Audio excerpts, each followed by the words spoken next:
Hurry up, 5 minutes. 5 minutos. Esta noche es muy caliente. Hey, download your TikTok app today so you can have Chinese spyware in your house for free. You go down! Give me money! Fucking future! We're talking about a fat ass and everything, yeah. No, I said loud ass. It's like I took a poop and it was one of those painful ones that brings a tear to your eye.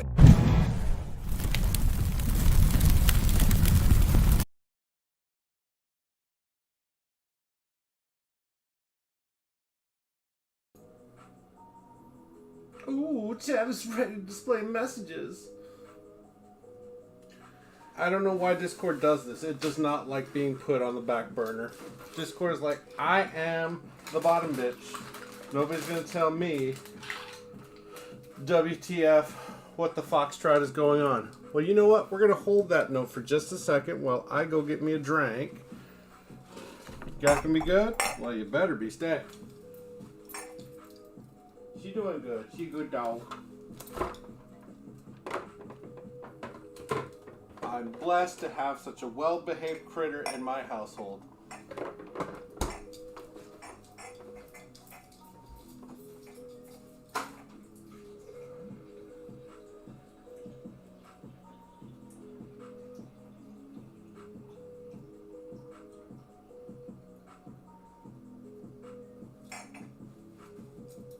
Oh, hot pockets and whiskey. That's a good sign. Oh.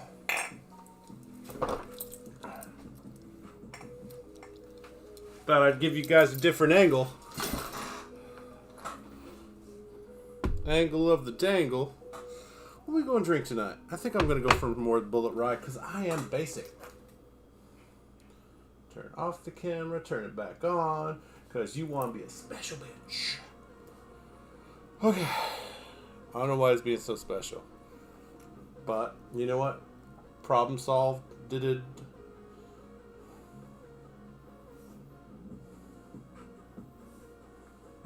Hell, there were nights where I was so just not thinking about drinking. Actually.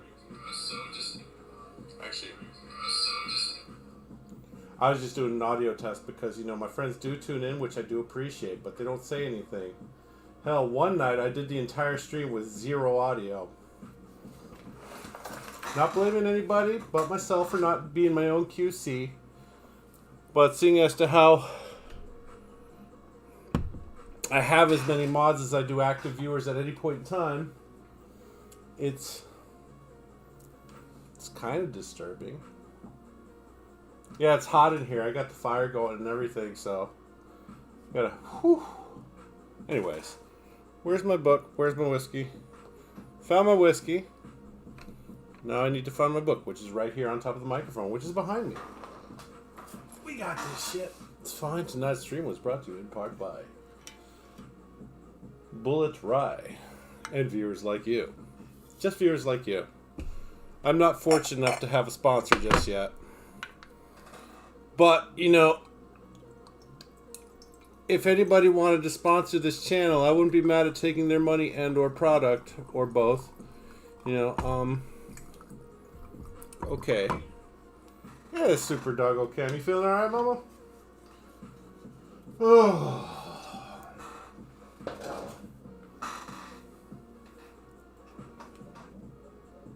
And Bullet Ryan getting me in trouble.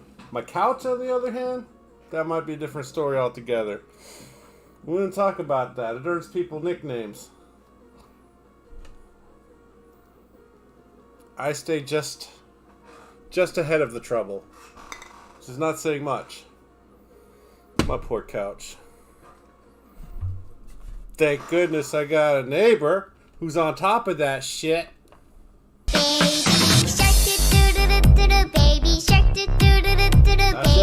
That's the shit right there. Baby shark. Mommy shark. That's the jam right there. I don't give a shit. Like, look, between my friend Brittany and Cherry, I had to hear that song like 3 or 4 times a day. So I finally listened to the official version. I'm like, God, that is disgustingly catchy. So I sent it to my little sister, and I got a Baby Shark for my niece at the time, and she loved it. Oh, so beautiful. My sister absolutely hates me. I keep on introducing all kinds of random shit that I know is going to annoy my sister. Because you know what? Being an uncle is like this close to being a grandparent, but you know, you're closer in age, right? You're not the parent or whatever, you know what I'm saying? It's like you get to spoil them. You get to have all the fun stuff. Like, here's candy. And when they start throwing a fit, you just hand them back to the parents. And I got to go pick something up at Home Depot, you know? That's why I refuse to fly up there, because then I'm trapped in the fucking house when they want to throw their little shit fits. And by the way, I know my sister's not tuning in, but I don't care if she heard it. I tell her all the time, I don't like your kids. They're little assholes. I love them, but I don't like them.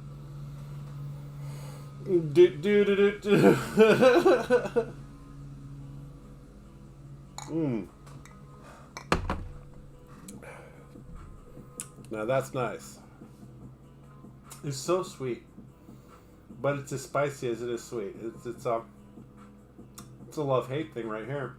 Ooh, I feel it like right here, like just salivating. Oh, bullet rye.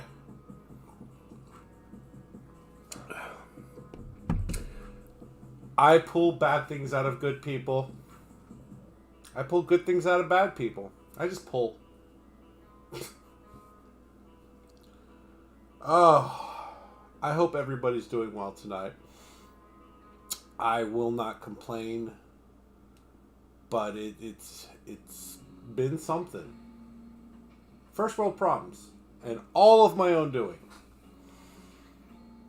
There we go.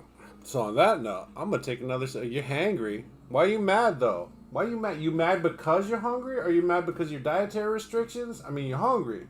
Why are you hangry? Are you hangry because you had company over that's talking about what they eat all the time and how they're going to the gym? Just wondered.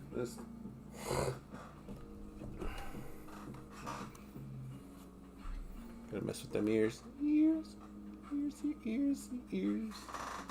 This dog was so patiently waiting for me today, all day. Just within earshot, you know, almost always maintaining some type of visual range, but pretending to be asleep, because that's what she do. That's what she do. She got to keep an eye on me. I guess I should keep an eye on myself, but I don't have wide eyes. I don't have, was it fisheye? I don't have fisheye lenses for eyes. I can't see all this. House business. They gonna eat dinner. Old slant eye. Oh, hello.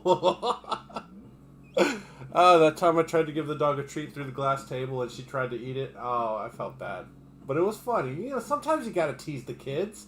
I mean, if you're not teasing the kids, somebody else is. And by gummit, if they put you through damn frustration, you get to put them through a little bit of frustration. It's only fair. Turnabout's fair play. Fortunately for me, she's only had one accident in the house. I mean, other than if you can include lady problems, then she's had several accidents in the house, but nothing major, you know. But she peed on the corner of the hallway one time because there was a high-pitched voice that she wasn't ready or used to, and she was just like, and she kind of peed on the floor because I don't know if she got scared or she's just been holding it for so long, but that's the only time she's had an accident, huh? You good dog. Yeah? Okay. I'm glad we had this talk. I think I need another sip. Okay, one more sip and we'll get this show on the road. We shall finish this chapter of the pig guy or whatever. I don't think we finished the pig guy yet. He's got a long one. Or had or whatever. I don't know about his one, but his chapter is lengthy. $20 is $20 though. He was that kind of guy. Are you reading a book? You better not be reading the stuff coming out for summer for Sensi on your live stream. I'm just kidding. You're here. That's all that matters. You're here. And guys, after this, go check out my friend Sensi page. Something with waffles. Do.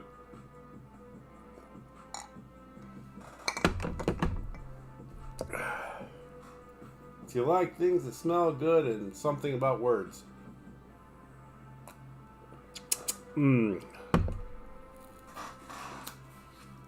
Alright. I'll just start at the top. This is my bookmark right here. Just little clickety click click. Anyways. Chapter 5. Robert William Picton, the pig farmer killer. I don't know. The pig farmer killer. Is he killing pigs that are farmers? I think they could have been more creative with his name, but he did feed a lot of his victims to his pigs, so. Silence of an accomplice.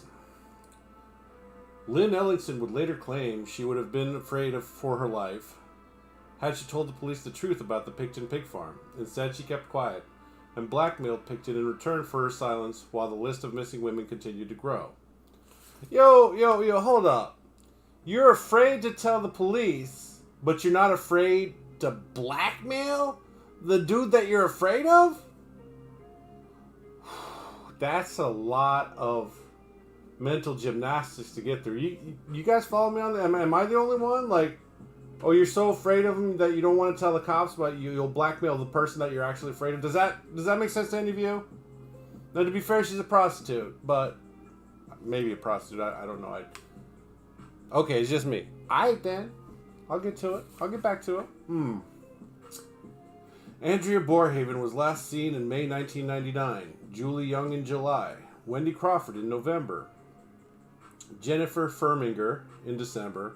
At a New Year's Eve party in the Piggy Palace, a Royal Canadian Mounted Police radio room operative, Beverly Hyacinth, saw Willie with a date, probably either Mona Wilson or Dawn Cray. She later recognized the date as a woman pictured on the front page of the Vancouver Province newspaper as a missing woman, but the information didn't reach investigators. By then, Detective Inspector Kim Rossmo, the man who, back in 1998, had warned that a serial killer was at work, had left the force. He quit after his superiors demoted him back to the level of constable.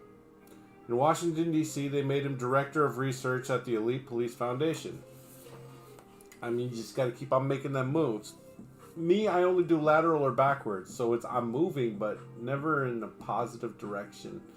It's what I do. It's part of my process. I'm back to where I started from. How the hell's this working out? Not sure. 5 years after the attack on Wendy Lynn Eistetter, Robert Willie Picton remained a free man, and the grim roll call of victims continued. Penis. Yvonne Bowen, last seen March 2001. Patricia Johnson, March. Heather Chinnock and Heather Bottomley, April. Angela Joesbury, June. Diane Rock, October. And Mona Wilson, November 2001. Women continued to disappear from downtown Eastside until February 2002 when a junior Royal Canadian Mounted Police officer who was not assigned to the case got a tip-off.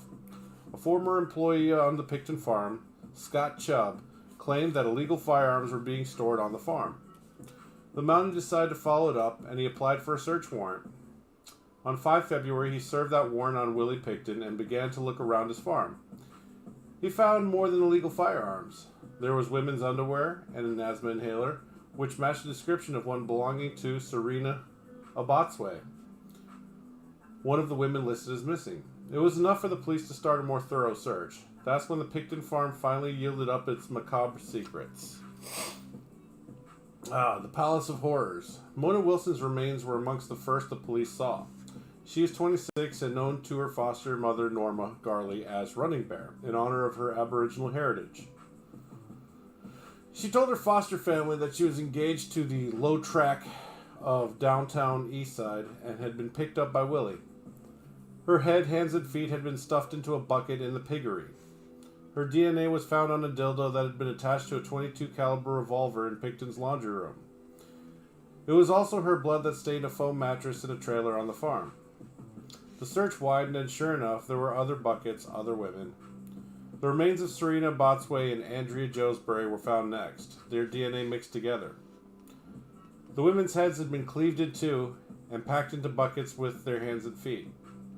Serena's Revenue Canada documents were found nearby in a rubbish bin, making her easier to identify. Well, that was considerate of him, or just dumb. Or both. He could be considered dumb.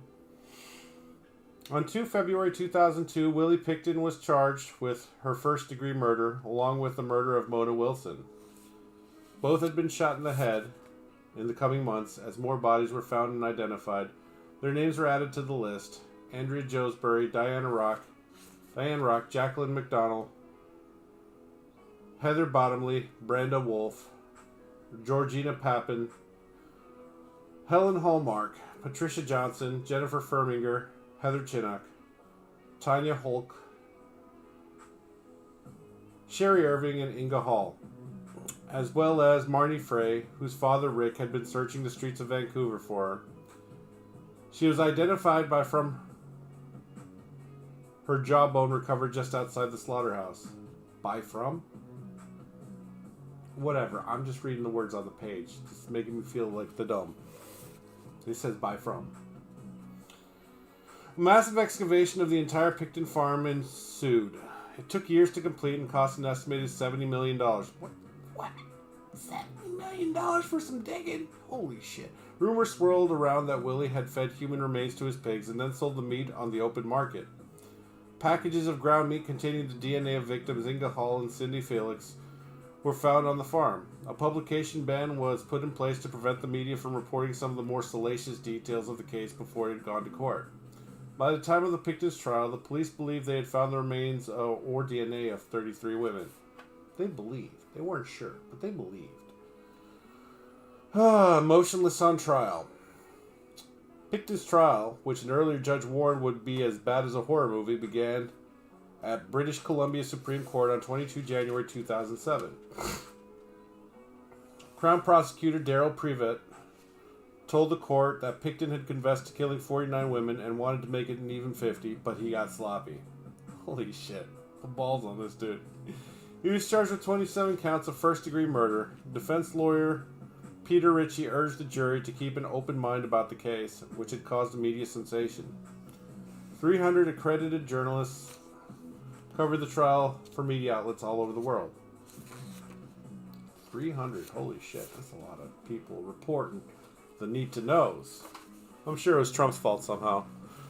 Anyways, on 5 through 6 February, the videotape of a lengthy, secretly filmed conversation between Pickton and an undercover police officer planted in his jail cell after his arrest was shown in court. The section of Pickton masturbating in front of a security camera in the ceiling was edited out. He was heard to tell the undercover officer that the authorities were trying to bury him. "I'm screwed, tattooed, and nailed to the cross, and now I'm a mass murderer," he said. The mass of those alleged murders was reduced by one in March when Jane Doe was removed from the list of victims due to a lack of evidence. To avoid lengthening the trial unduly, the 26 remaining murders were split in two, and Pickton was charged with an initial 6 counts. This splitting of the cases had a significant impact on the prosecution case. Details pertaining to the 20 cases yet to be tried, not to be submitted as evidence in the trial on the first 6 counts. So the jury never heard of Jennifer Lynn Firminger's DNA being found on an electric saw, of the various trophy items of jewelry that Pickton kept, or of the used condoms with Pickton's DNA on them that were found in purses belonging to Diane Rock and Sarah DeVries. Much of the information they did hear was horrific enough, though. On 1 May, Justice James Williams called a short recess after some jurors became visibly shaken by the graphic evidence of forensic pathologist Dan Strathoff relating to the autopsy of Mona Wilson's remains. On 25 June, Lynn Ellingson told the story of how she had seen Georgina Papin's body hanging from a meat hook. This time she was under oath. Forensic chemist Tony Fung testified that he examined a syringe seized by the police inside Pickton's trailer and determined it contained a diluted solution of methanol or methyl hydrate, better known as car windscreen washer fluid. Scott Chubb, the man who tipped off the police about Pickton, said Willie once told him a good way to kill someone would be to fill a syringe with windscreen washer fluid and inject them with it. Pickton showed no emotion, but scribbled copious notes as the 98 prosecution witnesses testified. That's almost 100 people showing up to make sure your ass goes to jail. Ooh, can you imagine actually getting off and then you know those 98 people? I mean, just saying. The movies give people an inflated sense of how well the justice system works, and it don't always work. I find a lot of times that the deeper your pockets are, the more heinous shit you can get away with. It's weird.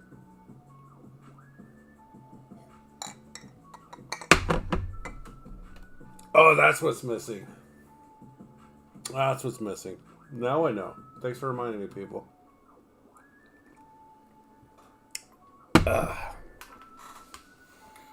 Ooh. On 13 August, after 7 months of harrowing testimony, the prosecution rested and the defense rose. They suggested people came and went all the time on the Picton farm, and the man with the low IQ in the dock could not have killed so many and remained undetected for so long. 30 witnesses testified that he was a decent, friendly, hard-working guy. Defense lawyers said the DNA evidence pointed more towards Picton's friends being the culprits rather than the man himself. The jury began their deliberations on 30 November and returned with a verdict on 9 December. It took over a week of deliberation. That's alright then. They found him guilty on all 6 counts. Not of first-degree murder, but of second degree. It appears they weren't convinced that he planned to kill or that he acted alone. Despite the lack of a first-degree conviction, Picton was sentenced to life in prison with no possibility of parole for 25 years, the longest sentence then available under Canadian law. Since 2011, the law has changed, and consecutive parole ineligibility records can be ordered for each murder. Justice James Williams called the crime senseless and despicable as he passed sentence. Oh, jeez. Aftermath. It's impossible to know what aspects of the case weighed on the jury's deliberations because it is illegal in Canada for jurors to speak about how they reach their verdicts. However, many of the relatives of the victims were convinced that the jury shared their own view on the case. Others were involved. Some questioned why the police took so long to search the property, even going so far as to suggest that off-duty police officers might somehow have been associated with Picton. And then there were the 2 associates of Picton who were arrested but never charged. The DNA of both Pat Casanova and Dinah Taylor was found at a variety of scenes on the farm, along with that some of the missing women and several unidentified strangers. In total, 235,398 samples were tested. Yet to date, only Willie Picton has stood trial, and only for 6 murders. The other 20 counts that he faced were stayed on 4 August 2010. The relatives claimed that they were not kept informed of events relating to the case, nor offered any kind of support. Many struggled to find affordable accommodation to attend the 10-month trial, but were not entitled to financial assistance due to their Bill C-31 status. That's the controversial legislation that defines the rights of First Nation peoples, and the fact that so many victims came from an Aboriginal background led to allegations that they were considered second-class citizens. The police vigorously deny that, but concede that only 53% of murder cases involving Aboriginal women are solved. They represent only 3% of Canada's population, but from 2000 to 2008, represented 10% of female homicide victims in Canada. Well, I mean, that's shitty. Don't be shitty. Don't be killing Aboriginal people. But see, I hear Aboriginal, I just think about, like, Australia and didgeridoos and stuff. I hear, this is written by Victor McQueen, who I'm pretty sure is either French, Canadian, or British, but I didn't bother researching. I just know that there's a lot of C's where I'm used to seeing S's and so on and so forth. And their cadence is a bit weird. And that comment with the whole jawbone. Yeah. Hambone. After Picton appealed his sentence and lost, the role of Vancouver and Royal Canadian Mounted Police was examined by a special Missing Women Commission of Inquiry. The results were released in December 2012. 2 successive Vancouver police chiefs, 3 deputy chiefs, and 2 other senior officers were severely criticized. Deputy Chief Constable Doug Lepard of the Vancouver police apologized to the victims' families, saying, "I would say to the families how sorry we all are for your losses, and because we did not catch this monster sooner." However, recommendation by the Inquiry Commissioner, Wally Oppel, that the relatives be compensated by a healing fund was rejected. The relatives had to sue in order to get any kind of compensation. In March 2014, they were each awarded $50,000. Hold on. Even if it is through negligence, they're not the ones that murder these people. I don't know. It don't seem right that the police would have to pay out. I mean,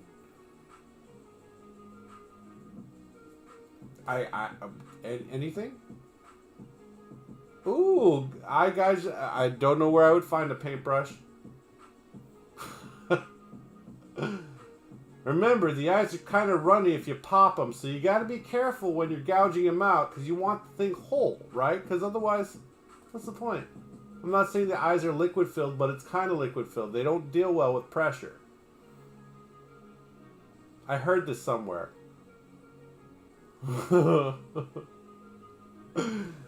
Oh, in a psych ward. You know what? I'm still mad at that fucking movie. There was Winona Ryder and Angelina Jolie. Girl Interrupted, I think it was called. They were in a psych ward. It was rated R, so I was really hoping for some Ryder titty and some Jolie titty. I got no titty. I was big mad. No titties in a rated R movie with female loony wackadoodles? Well, I was genuinely upset that I sat through all of that. Tisk tisk, no tits. Oh shit, what the fuck is wrong with me? I was a horny young man, and now I'm older. Whatever, don't judge me. I'm sure all of us were horny young men at some point. All of us, you heard me. 50 grand, Jesus. It's 50,000 Canadian though, so that's like what, 10 US bucks? No, I'm just kidding. I know the exchange rate isn't that bad. I think that's still around like 35, 40 grand. Back then, in the early aughts, yeah, about that. 35, 40 grand. One other Canadian citizen who was unimpressed with the performance of the police was Dave Picton, Willie's brother. In 2009, he sued them for damaging his property as they undertook their search. Those who knew the brothers always claimed that Dave was the dominant one, always telling Willie what to do. But he was never charged in connection with the crimes that happened on the farm they shared together, and nor was he called to testify at Willie's trial. He's thus a free man, and as far as the law is concerned, an innocent one. In 2012, he started the Picton Foundation, a charity to help the poor in Ghana. But in the shelters and drop-in centers of downtown Eastside, posters of grinning Dave Picton are pinned to the walls. Beware, reads the sign, with 4 exclamation points. Add another one, because he needs 5, just in case. Every year since 2000, activists have organized a memorial march through the streets of Vancouver on Valentine's Day to campaign for a public inquiry into the missing and murdered Indigenous women of Canada and to honor the lives of those who have died. In 2014, the Canadian government introduced Bill C-36, which made prostitution a criminal offense. Protesters who claimed it would make sex workers more vulnerable to predators dubbed the new legislation the Willie Picton Law. Well, you know, it's hard to be good and Christian and then a proper libertarian, because I believe that adults should be able to do what an adult wants to do with consenting adults.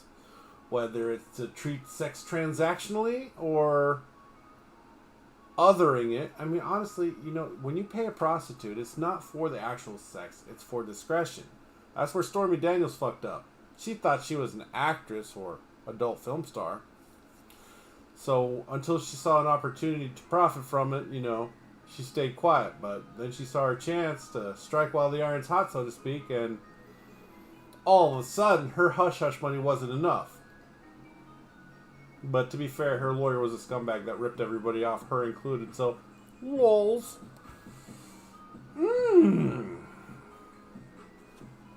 Willie Picton. Know how to pick 'em. Oh shit, we lost somebody. It's okay. I need me a little pick me up. But it's not whiskey. Oh Jesus! Wonder which one Willie Picton is. I don't think he's any of these guys on the cover, even though he was like the 3rd or 4th chapter. No, it's chapter 5. Sorry, I just read that it's chapter 5, and I was just like, what chapter was it? Oh yeah, the one. Well, Cheetah says I got whiskey brain. She might not be wrong, but I still think that there's an off chance that I might have Jacobsen-Creutzfelder disease, which is basically human mad cow. You get it from eating tainted hoof and mouth beef. And I was living in Germany during certain specific years. Up until a certain point, I couldn't donate blood. But basically, there's no test for it, and the bug can say, What do you mean I'm full of shit? What are you talking about? That I forget I was in chapter 5? Or are you talking about the Jacobsen-Creutzfelders? Anyways, there's no test for it, and it can stay dormant up to 40 years. So let's say if I had that shit at 4, it could stay dormant in my system, for which there's no test. There's no cure. But then one day I was just like, I don't have a problem. I'm a fucking squirrel. And you guys just know that maybe I'll need closer attention paid to me. I don't know. I got in an argument with one of my exes at one point. She was like, you don't have it. I'm like, well, there's no way for me to know I have it. It could just pop up one day. I don't know if it comes on like incrementally or if just suddenly just fucking damn shit on the wall is crazy. Excuses? Wait, what excuses? I'm not the one that fucking them said that I might have it and I can't donate fucking blood. It was the Florida Bloodmobile. The way they explained it to me, it's like a type of fucking syphilis kind of thing, but not sexual. Just like you could just get it from eating tainted beef. Now, as a kid, I thought well done was how fancy people said, because it's done. I'm laying the groundwork for being nuts. Shut up.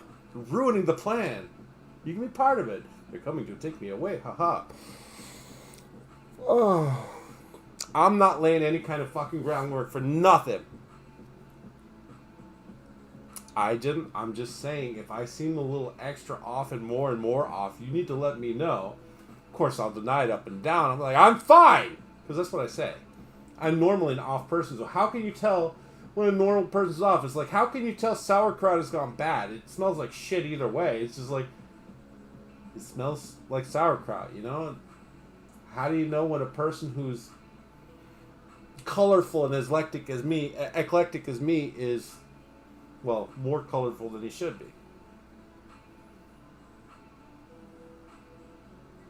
I love you too, girl. Oh, shit, thanks. I mean, maybe it's been active this whole time. Maybe that's why I make the fucking just impulsive fucking decisions that I make on a regular. That could be. It could be, but since there's no test for it. I mean, there's a lot of decisions I made that I'm like, dude, for real? Bro. Like, no sarcasm. I've made a lot of decisions there. I'm kind of... Yep. It's my fault for as a small child I ate the food that was given to me by my parents. I mean, to be fair, my dad is not the same person he was, 20, 30 years ago. I mean, I know that constant pain and all the shit he's dealing with, is not fun or pleasant. And being in your 80s can't be a fucking cakewalk, especially when it's hard to walk. I don't know. He's definitely not the patient man. My dad was a saint when it came to patience. Is he better than what? Is my dad less crazy than me? I mean, considering that he can't see out one eye and is blind in the other and can't hear a damn thing and is missing toes from the sugar foot. Oh, okay. You know what? Last I heard was the neighbor was taking him home, and I meant to call him today, but the fuck was I doing? I wasn't calling him. Yeah, I'm not a good son. Yes, shelf. But I didn't leave here till like after 3:30, 3:40. You know what? I tried to play video games with the cheetah, but she wasn't feeling good. No, that's not even sleep. I get up around 9 o'clock. I want to play video games with my friends, and sometimes things come up, and this weekend has been busy.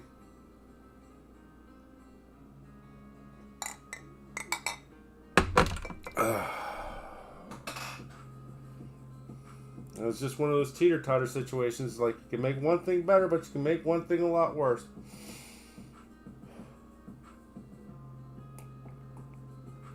Probably. I lost time. But I've been losing time for a long time because, you know, that sleep apnea ain't no joke. It's funny because between the sleep apnea and the chronic pain and the PTSD and survivor's guilt, I'm lucky I sleep at all. At least I'm not, you know, like looking for people in the trees or, you know, hitting the ground when something loud goes off. But my sleep, my quality of sleep is definitely fucked.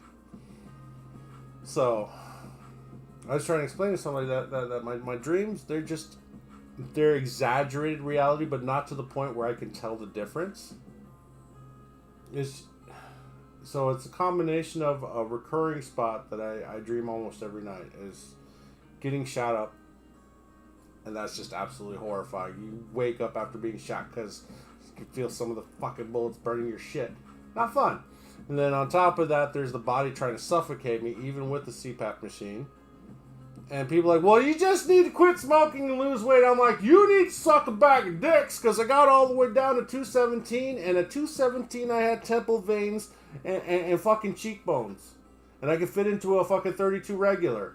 I won't fucking hear about lose weight. I lost the fucking weight. I did massive amounts of cardio. Still had the fucking sleep apnea. And I guaranteed, like, there I was in my damn late 30s, and I guarantee you, short of a professional athlete, that my fucking damn cardiovascular fitness was higher than an athlete's, or average athlete, like a person that I was 20 years their senior. Now, to be fair, the bar wasn't too high for teenagers back then. Not the fucking point. It'd be like I do an hour of intensive cardio every workout session, whether I worked out with weights or not, and then I'd immediately go out and have a cigarette. I got floppy esophagus, thick ass neck that wants to murderfy me, and a nose that closes up. What the fuck you want me to do? I can't vent myself every night. Let's get that tube down there so I can sleep. Although if there was $20 on the nightstand, I could probably do it. Daddy. just kidding. I'm sorry. I hate for anybody who has a vivid imagination. I'm sorry. I apologize. Flop esophagus. Well, the problem is, you know, my nose, you know, people are like, only one nostril is working at close to 100%, the other one's mostly shut off. I'm like, no, if I go like this far back for any period longer than 20 seconds, both of them decide, you know what, you don't fucking need to breathe anymore. It's like those little baby dolls where the eyes open up when you pick them up and you lay them down, their eyes closed. That's what my nose does, but I only need to go about this far. People on the airplane must have fucking hated my ass. I don't give a shit.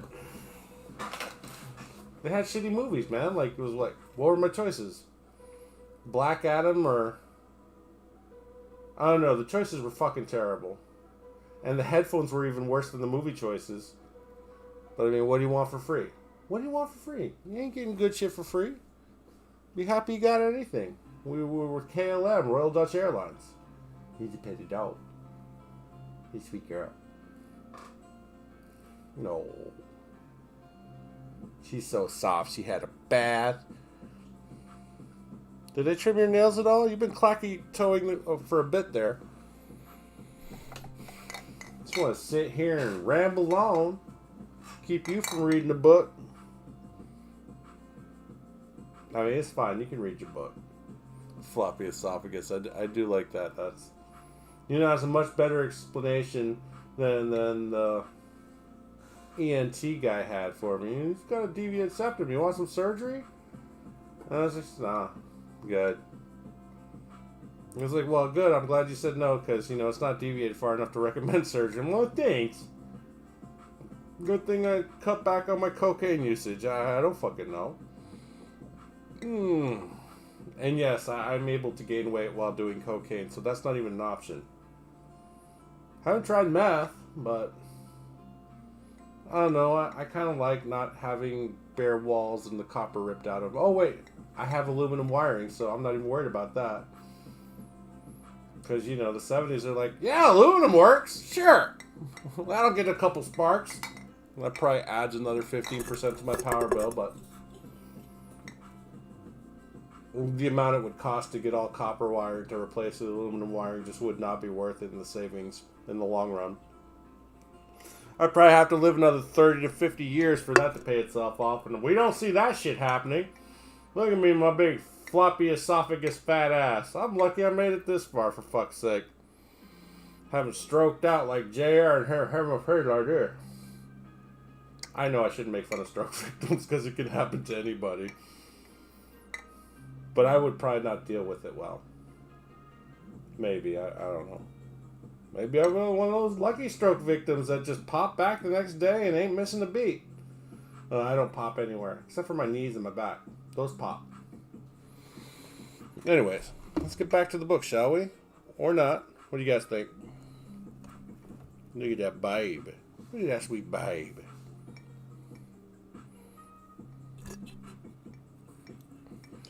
Anyways.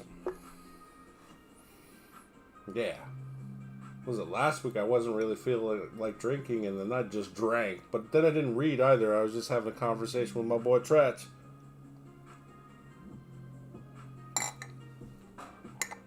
Funny thing is I haven't talked to him since. Said I'd call him back so he'd get the One Piece tour. But he didn't get that. Alright, floppy esophagus lady. I mean, I know that applied to me, but we on a new chapter. I'm on a new level.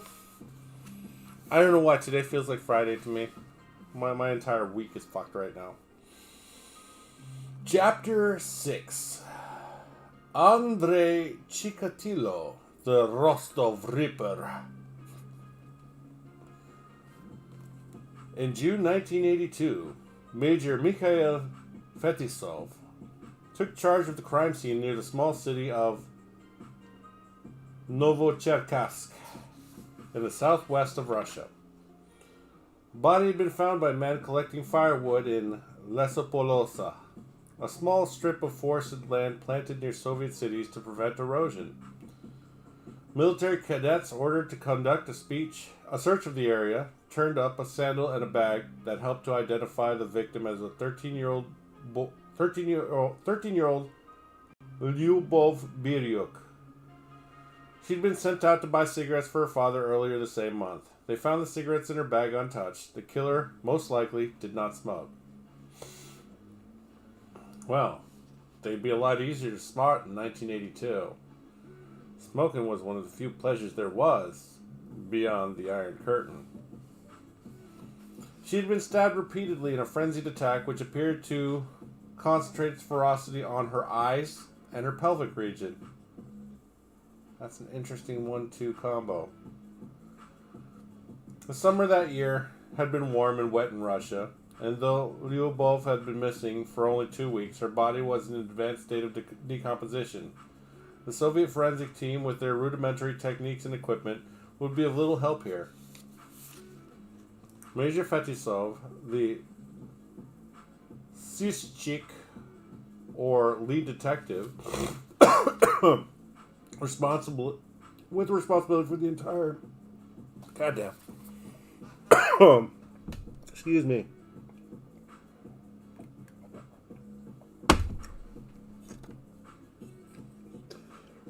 Well, that was rough. Hopefully I won't be coughing for the rest because I'll just end it.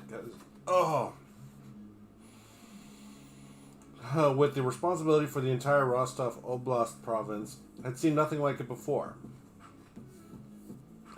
Murders in this area were either drunken attacks carried out by someone known to the victim, or robberies in which the attacker wanted no witnesses. In this case, however, the killer appeared to be a perverse sexual thrill seeker. Such criminals were thought to be the product of the decadent culture of the West, and were supposed to be unknown in the socialist utopia of the Soviet Union. Fair enough, Tavarish. In the coming months, Major Fedosov would realize with mounting horror that his belief was wrong. Hey, what up, girl? How you doing? I'm thinking about coming over to pet them dogs someday. Is tomorrow good? I don't know. With mounting horror that this belief was wrong, he would be confronted with exactly the same scene of horrific brutality very soon. And the Soviet killer would go on to surpass even the most infamous killers in the West of whom the Major had read. Who did your drawing? Did an AI do your drawing, or did you do the drawing? Or did somebody else do the drawing? Well, cool. I'll send you a text if I'm feeling like visiting. Because Xena needs them loves. Xena! The Black Cat Prowls. The parents of missing 10-year-old Olga Stalmachenok received a macabre postcard with a chilling message. Their daughter had been murdered and her body dumped in the woods, and 10 more victims would follow. Olga had gone missing on her way to piano lessons in Novoshakhtinsk, another small mining town in Rostov Oblast. The card was signed in a shaky hand, the sadist Black Cat. Your profile pic. It was 10 December, and the Soviet people had buried their leader, Chairman Leonid Brezhnev, just a couple of weeks earlier. Yuri Andropov and Konstantin Cherenko would also die in office in quick succession. Oh, well, I understand. No issues. I appreciate you tuning in either way. Before Mikhail Gorbachev became the last ever General Secretary of the Communist Party of the Soviet Union. Oh, well, that's nice of them. Nobody's commissioned any artwork for me. Speaking of which, I need to talk to Miss Diet of Worms and see if I can commission her. If the price is reasonable enough, I'll totally hire her. But I need to save up for that for a while, because even if she gives me a reasonable price, which I don't know. Anyways, waffles. Oh, well, I don't believe in the V-tube. Yeah, but it's a large canvas that I already have, which probably be the cheapest thing about it. The police would be forced to conduct their hunt for the elusive serial killer in a country that was breaking apart around them. Oh, she's very talented. I showed my friend and she was just like, oh my god, that's really good. I'm like, I wasn't kidding. I don't like to brag up people excessively. Like, I'm upfront, like, her work is amazing and her talent is extremely good for somebody who's not a renowned artist. I mean, one of the hardest things to draw well or even paint well is animals, and her shit looks almost photoreal. It's just like, okay, I would pet that feather. By now, 3 more bodies had been found, all with the same trademark mutilation of the eyes and sexual organs. There was little else to assist the investigators in finding the offender. None of the victims would ever be identified. All appeared to be young females. Alright, thanks for the lurk. I appreciate you tuning in. I'll keep you posted. If you don't respond, then I'm not going to just randomly show up. Although I do that sometimes. We'll see. But the lack of any coherent central database meant it was impossible for the bodies to be matched to persons who had been reported missing. In addition, the media was tightly controlled by the state, and information about crimes such as those committed by the Black Cat... Oh wait, tomorrow's not good. I just remembered I had plans. Not tomorrow. I'll send you a text. Black Cat was suppressed for fear of spreading panic and undermining morale. Soviet dictator Joseph Stalin had banned the disclosure of any crime data in 1933, and a succession of leaders since had suppressed any details that might cast the communist state in a bad light. Makes sense.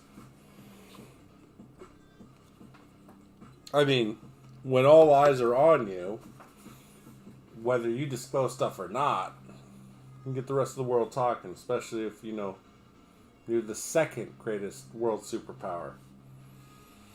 The children of Rostov began to look forward to the arrival of Ded Moroz, Grandfather Frost, the mythological figure who traditionally welcomed in the new year in the Soviet Union. Meanwhile, Major Fedosov and his team struggled desperately to protect them from an altogether more sinister figure.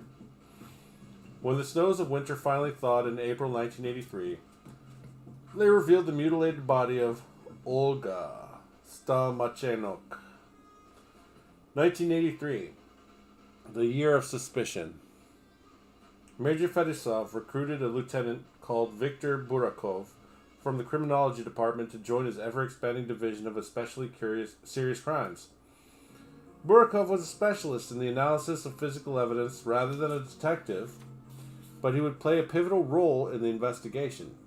He did not have many crimes to compare the current case against, but he possessed qualities that were rare in the Soviet police department of the time.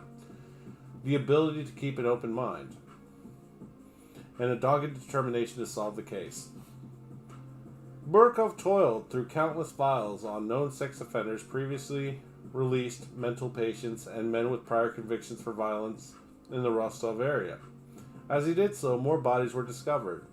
Those of a girl of 13 and 7-year-old boy, a 45-year-old woman who was murdered, though the police did not link that crime to the others, yet. The seemingly isolated attack on a young boy was a puzzling turn of events, but the team did not have long to contemplate this outlier before they were faced with more startling news. Burakov got a call to say that a man had confessed to all of the crimes. It appeared as though the long hunt was over. Yuri Kolenik, a 19-year-old who had lived in a home for children with special needs, was arrested after a tip-off from one of his friends.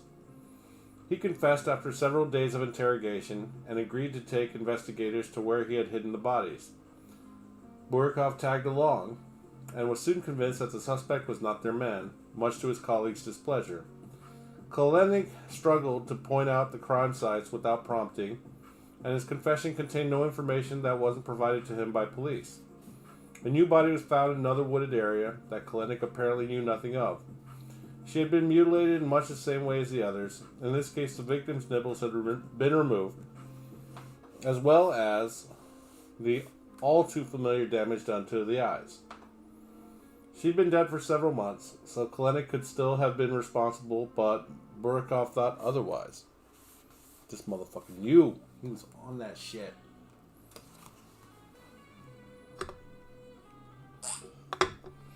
The pressure from his superiors to charge the man and thus speedily resolve the Soviet Union's most troublesome murder case was immense. Burakov's reservations were soon shown to be well-founded, however. Yet another body was discovered, this victim having been killed just 3 days earlier while Kolenik was in custody. The killer was still out there. What most horrified the investigators was that not only was the pace of the slaughter increasing, but the frenzy of violence against the victims was escalating too.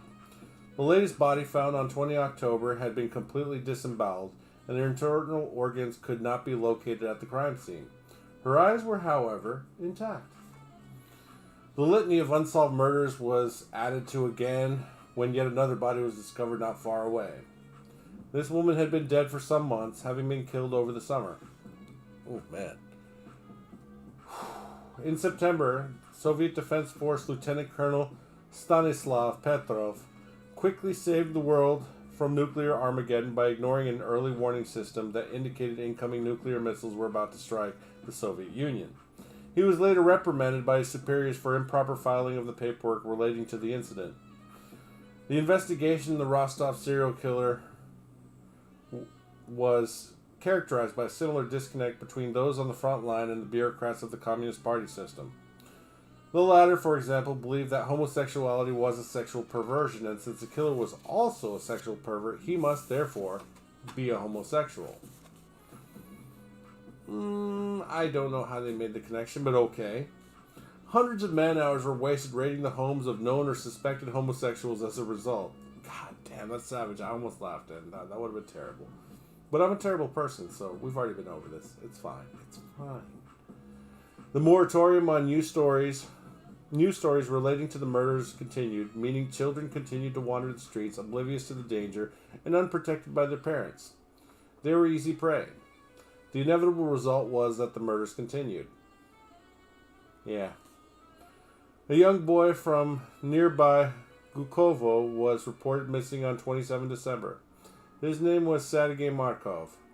His body would not be found until Grandfather Frost had ushered in the new year of 1984.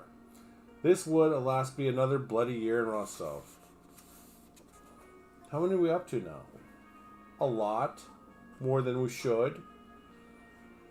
The Dragnet. Sergei Markov had been struck from behind and then stabbed a total of 70 times. Holy shit, that's a lot of stabbing. His genitals had been hacked off, and he had been raped. It was an utterly horrific crime, and yet it offered the first real hope to the investigating officers. The body of Sergei had been preserved by the winter snows and yielded valuable clues. Most importantly, semen was found in his anus, and a sample of it tested. It revealed that the subject's blood group was type AB. This could be compared against blood samples from suspects, and whilst the technology available could not provide a definitive match, it could eliminate suspects. That would prove important, as the strong-arm interrogations of the Soviet police produced several false confessions in the course of the inquiry. Imagine that. By September 1984, a total of 13 further bodies had been discovered in and around Rostov. All could be linked to the same man, and the hideous pattern of stabbing and mutilation was repeated at each crime scene. The killer had begun to cut off lips and noses, placing them in the mouths or slashed stomachs of his victims. 8 were under the age of 18. The youngest was just 10. 3 were boys, the rest were female. In one instance, a 10-year-old child had been killed at the same time as her 29-year-old mother. Wow.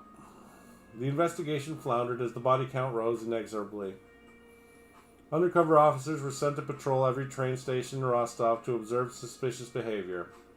Female undercover officers flirted with strangers in order to try and bait the killer into striking. Inevitably, such a wide dragnet pulled in a vast number of suspects and potential leads. One of the thousands of men stopped in question was a 48-year-old man seen approaching a variety of adolescents and young women on Rostov's buses. He was found to be carrying a bag that contained a knife and some rope. As a result, he was arrested and brought in for further interrogation on 13 September 1984. His name was Andrei Chikatilo. Comrade Chikatilo. Andrei Chikatilo was married, had 2 children, and a steady job as a clerk in a Rostov factory. He had completed his national service with an unblemished record and joined the Communist Party in 1960. He had a degree in Russian literature and had previously worked as a teacher. A meek, mild-mannered, bespectacled man, he denied all knowledge of the killings in the local area. He informed his inquisitors that he was carrying a knife and rope because his work sometimes required him to use those items. He approached young women on the buses because he used to work as a teacher and liked to converse with the young. His testimony appeared convincing. By the way, this is the monster. Look at that monster! Look at him! Oh, wait. Stay. There, we'll show. Can you see that? I don't know. He looks like somebody's dad.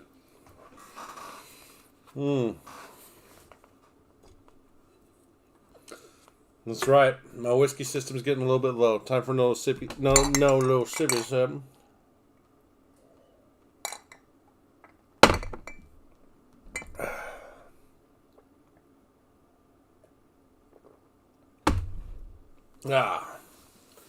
But Comrade Chikatilo had a dark secret. He had been forced to quit a variety of teaching jobs after being accused of sexually assaulting his pupils. Fuck what? He was also under investigation for theft from a previous employer. He'd already been arrested and questioned about the murder of a 9-year-old girl in 1978. Another man had been found guilty of that crime and executed for it. Still, Chikatilo raised enough suspicion for a blood sample to be taken. It came back as type A. The semen samples recovered from the victim of the killer were all type AB. He could not be their man.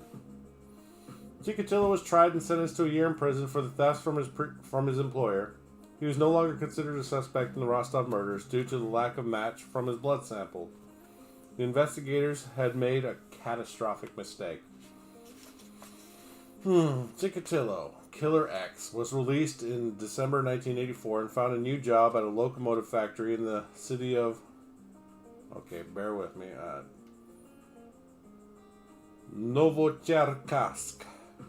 During his period of incarceration, the team investigating the Rostov murders had been puzzled at the sudden absence of new victims. No further bodies would turn up until the middle of the following year. A bulletin was sent out to all other forces in the Soviet Union describing the suspect's killing pattern in case he had moved from the Rostov area. No response was forthcoming. 2 bodies found around Tashkent, which is in what is modern-day Uzbekistan, but was part of the Soviet Union's southern border with Afghanistan. All the fucking stands were checked but dismissed. One had been beheaded, and the injuries on the body of the other one were so extensive that the authorities believed they must have been the result of an accident with a harvesting machine. It was another blunder. Before his arrest in Rostov, Chikatilo had flown to Tashkent for a business meeting. But they said the blood type didn't match, so he wasn't a suspect anymore.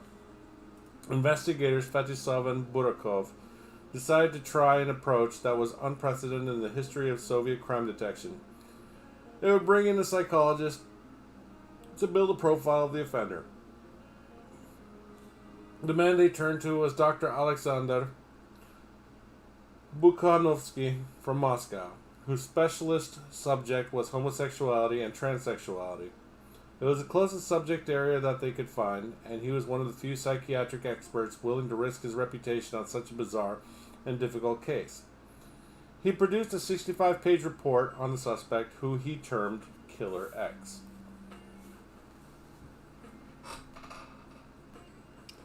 Oh man, it's like you can feel the heat. Ooh, don't burn your fingers. Nobody in the Soviet Union at this time much trusted psychological profiling. It smacked too much of the bourgeois worldview of the West.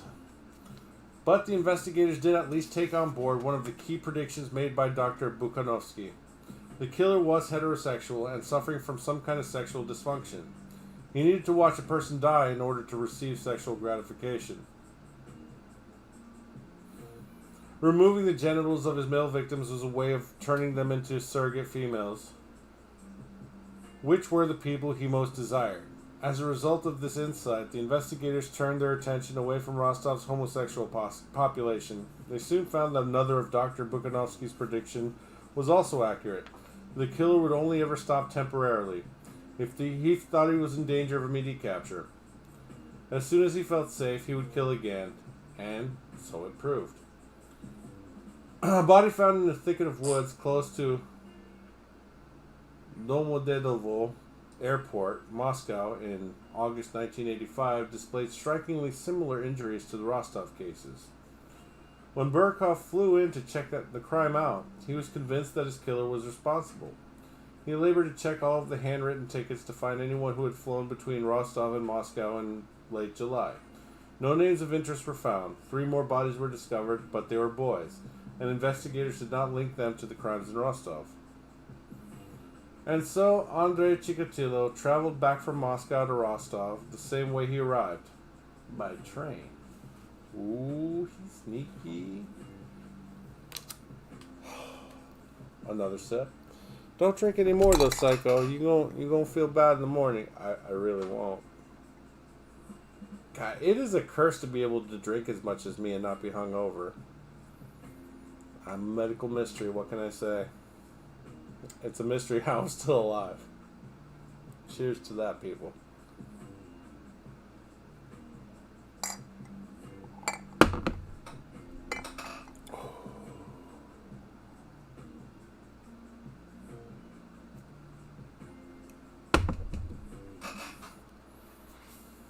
What was that? Scratch the dog's ear? Okay, one more time. He's pet, pet, pet. Yeah. Desperate measures. Lead investigator Viktor Burakov was by now a desperate man. He had been pursuing the killer for over 3 years, had chased down thousands of leads and interviewed dozens of suspects, but the body count continued to rise. Now the killer had moved to the capital. The pressure on Burakov to find the man who was terrorizing the Soviet Union was immense. In a wood area near the Shakti bus depot, 75 kilometers, 46 miles, northeast of Rostov-on-Don, was yet another murdered teenager, her mouth stuffed with leaves. Unquestionably, the victim was the victim of the same remorseless killer. But the killing suddenly stopped. No more bodies were found for the rest of 1985, and the eerie silence from the killer continued throughout 1986. Any relief felt by Burakov was tempered by the frustration of having no new crime scenes, and thus no new clues. He was by now at a total loss as how to proceed. With no new information and no one else to seek advice from, Burakov turned to an unlikely figure for help, Anatoly Slivko. He was not a psychologist, detective, or forensic expert. He was a serial killer, sitting on death row, awaiting execution. Man, it seems like I'm finding all the grammatical errors.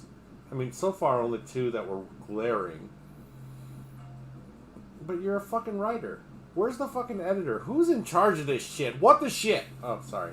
Calm down. Calm down. It's okay. Man, I really should be an English professor.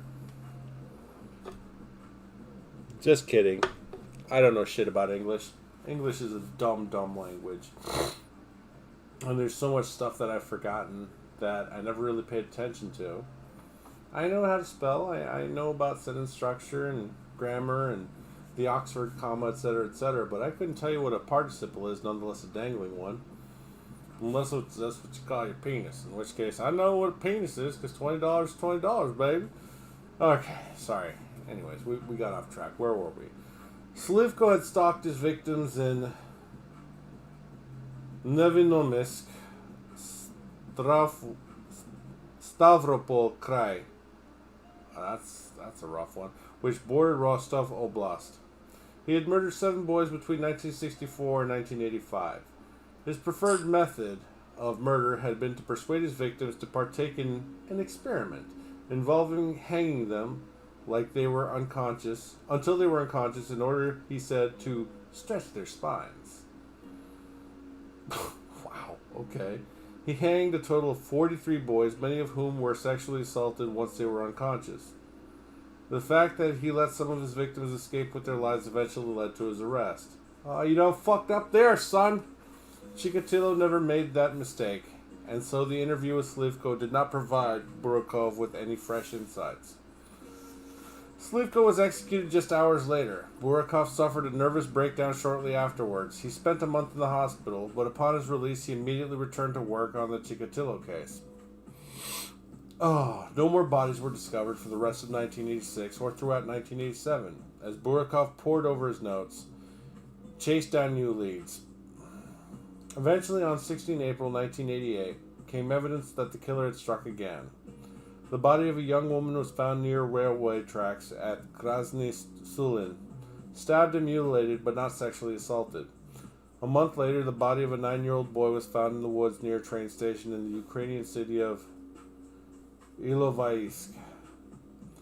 He had suffered numerous knife wounds, had been castrated, sodomized, and then had dirt stuffed in his orifices. The killer had become active again. God, this guy's a fucking monster. The weeks dragged by and more bodies were found. Despite the undercover police presence at key stations, an 8-year-old boy's body was discovered beside a road, leading to some to suspect that the police were wasting their time in monitoring public transport hotspots. The body of a Hungarian student was next to be found in a wooded area not far from any bus or train station. The remorselessly rising body count continued into 1990, reaching a total of 32 victims. The public, now increasingly aware of the crimes, became outraged at the apparent inability of the police to protect them.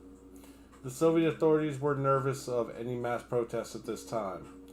It was a period later called the Autumn of Nations, in which nonviolent revolution had brought a non-communist leader to power in the Soviet satellite state of Poland. Similar revolutions were already in progress in Hungary, East Germany, Bulgaria, Czechoslovakia, and Romania. The Iron Curtain of the Warsaw Pact countries was being torn apart. Closing in on the killer. Much had changed inside the Soviet Union, too. During the 7 years that made the authorities had been chasing the Rostov killer.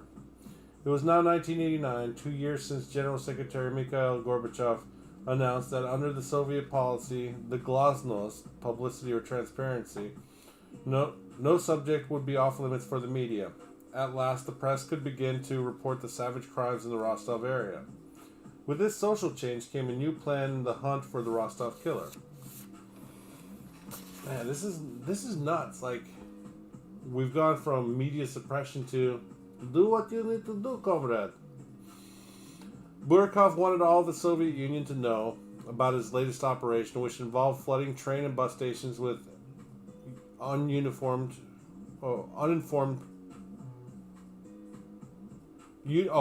officers. Sorry. I don't know why that word was hard. The intention was to make it impossible for the killer to operate in the entire central Rostov area. The police would deliberately leave a few more remote stations unguarded, in the hope that the killer would be lured out to them. The lonely station at Don Leskoz was selected as one target station, since the killer had struck there before. At these secret target stations, dozens of undercover police would pose as everyday rail passengers. If the killer emerged, they would swoop in and arrest him. But before the plan could be put into effect, however, the killer struck again, at the very location identified as the police's honeypot, Don Lesko's station. And this guy's fucking cheeky. He's cheeky and sneaky. It's time for shit the bed. It was a hugely expensive operation and deliberately high profile, so Burakov was staking his entire career on the plan's success. Having drawn so much attention to the case, he was under more pressure than ever to solve it. The weeks dragged by and the killer managed to strike again, somehow slipping through the dragnet, but Burakov held his nerve and the operation continued. Finally, on 6 November 1990, the man the police had been hunting for 8 years approached a young woman right in the center of the elaborate police trap at Don Lesko station. Her body was found in nearby woods a week later. No one had seen a thing. Svetlana Korostik, known at first to police only as Victim 36, was 22 years old. She had been beaten and sliced open, and part of her tongue had been cut off. Although the undercover police officers at Don Lesko's had inexplicably failed to prevent her murder, one of them did observe a suspicious man emerging from the woodland where her body was found. He questioned the man and asked to see his papers. Since they were in order, he allowed the man to go and filed a routine report on the incident. However, when Burakov cross-checked the report again, the names he had on file, it came back as a match. It was Andrei Chikatilo. 9 grams. Chikatilo was arrested on 20 November 1990. Under intense interrogation over a period of 9 days, he denied everything. With only a day left to charge or release him. They have 10 days to charge or release? Jesus, man. They had only circumstantial evidence, and, worse still, tests confirmed that Chikatilo was blood group A, and the semen found at many of the crime scenes was AB. It seemed the man they had now was arrested on 3 separate occasions, would have to be released once again. Oh man, thanks for the sub. Appreciated, sarcastic RN2213. Burakov turned to psychiatric expert Dr. Bukhanovsky, who read Chikatilo the report he had written on Killer X. The effect of hearing himself described so accurately and so calmly was extraordinary. Chikatilo broke down and admitted his crimes. Within hours, he was providing a detailed confession to 34 of the 36 murders to which the police had linked him. In addition, he confessed to many more of which the police were unaware, dating back to 1978. The Soviet flag was lowered from the Kremlin for the last time just a year after Chikatilo's arrest. The serial killer was charged with 53 murders by the fledgling Russian Federation, and he was found guilty in 52 of the cases. That's a pretty serious thing. On 15th October 1992, Judge Leonid Akubzhanov, okay, whatever, made the following pronouncement. Taking into consideration the horrible misdeeds of which he is guilty, this court has no alternative but to impose the only sentence that he deserves. I therefore sentence him to death. The death sentence was known colloquially in the Soviet Union as 9 gram, which means 9 grams, or 0.3 ounces in Russian. The weight of the 7.62 millimeter bullet used to shoot the condemned person in the back of the head. Chikatilo kicked his bench across the cage when he heard the verdict and began shouting abuse. He was executed on the 14th of February 1994. God, it still took almost, well, a little over a year, but still. From 15 October to 14 February? It's like, yeah, Valentine's Day, nice. So romantic.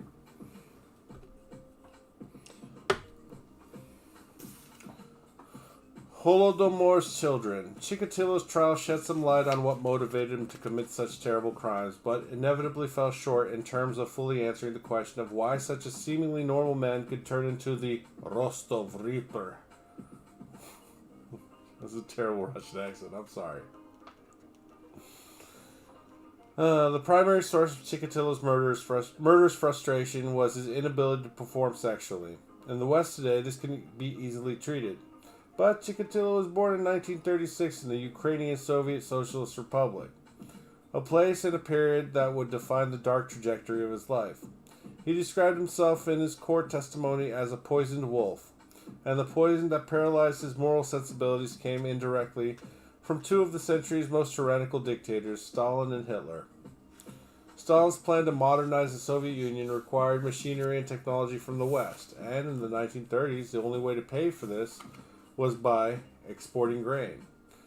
In Ukraine, in particular, little was left for the general population and famine was widespread. Millions died in the ensuing Holodomor hunger extermination. But yet you kids want fucking communism because you'll get it right. For sure. 1% of the world's population wasn't enough. We need to go for 2, 3, 4, 5%. Aight, then do what you gotta do. But that means they can vote more for one side. Anyways, survivors were driven into cannibalism, and Chikatilo's mother claimed that his older brother had been among those eaten. Fuck, dude, this is hard. Oh, this may go some way towards explaining his later compulsion to tear off body parts with his teeth and consume the flesh of his victims. Ukraine was still recovering from the horror of Holodomor, just as Hitler's master race invaded in 1941.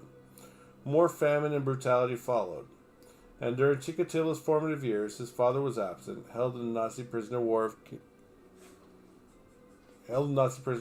of war camp. PW camp. Oh, look at that pretty baby, not in my phone. Oh, wait, what the fuck is that? There you go. Look at that pretty baby. Look at that butt. Oh, Chikatilo stated at his trial that it was this upbringing that turned him into a serial killer. But terrible though his childhood undoubtedly was, millions of others suffered similar torments without going on to murder innocent strangers. Judge Leonid Akubzhanov asked time and again what drove Chikatilo to commit these crimes. But he could only mumble, "Не знаю." I mean, I can't explain. That actually, "Не знаю" means I don't know, but I'm sure he said something to that effect. He once told investigators, "I began to wonder whether those low-class elements have the right to exist." At his trial, he made the exact same judgment upon himself. "I know I have to be destroyed," he said. "I understand. I was a mistake of nature." The prosecution agreed, even explaining away the mistakes they made in their own blood test labs by suggesting that Chikatilo uniquely had separate A and AB types for his blood and semen. In the end, Chikatilo's actions defy rational explanation. The communist system, that first fostered him and then hunted him remains equally difficult to understand. Indeed, it was a paranoid secrecy of that system that allowed Chikatilo to commit crimes that went undetected for so long. Children were taught that all Soviets were part of the same communist family. There were no strangers or dangers in the red utopia of the Soviet Union, and parents were never warned that a killer was on the loose. Chikatilo boasted of how easy it was to snatch unwary, trusting children and drifters and lead them to their doom. I just say to all of them, let's go. Let's have something to eat, or whatever. They were everywhere at every step. I didn't have to search for them. Fuck. This Chikatilo shit. He's convicted of 52 of the 53 confessed crimes. Dude. My dude. What the shit? Anyways, I think I'm going to call it here, because this shit's heavy. I don't think I can just keep on reading about this shit. Like, I really don't. So maybe deep down inside, I might be a good person, or maybe I'm just a little bit drunk and I don't feel like reading. Either way, I appreciate you guys tuning in. Mwah! Thanks so much. I will be on tomorrow night. Depending on my mood, it'll either be a Bobby Ross Wednesday or a normal PUBG boring night. 8:30, 9 o'clock Central, give or take. And hopefully I'll see you guys on then. In the meantime, I'm going to say, so long, farewell, auf Wiedersehen, goodbye. Oh, good night.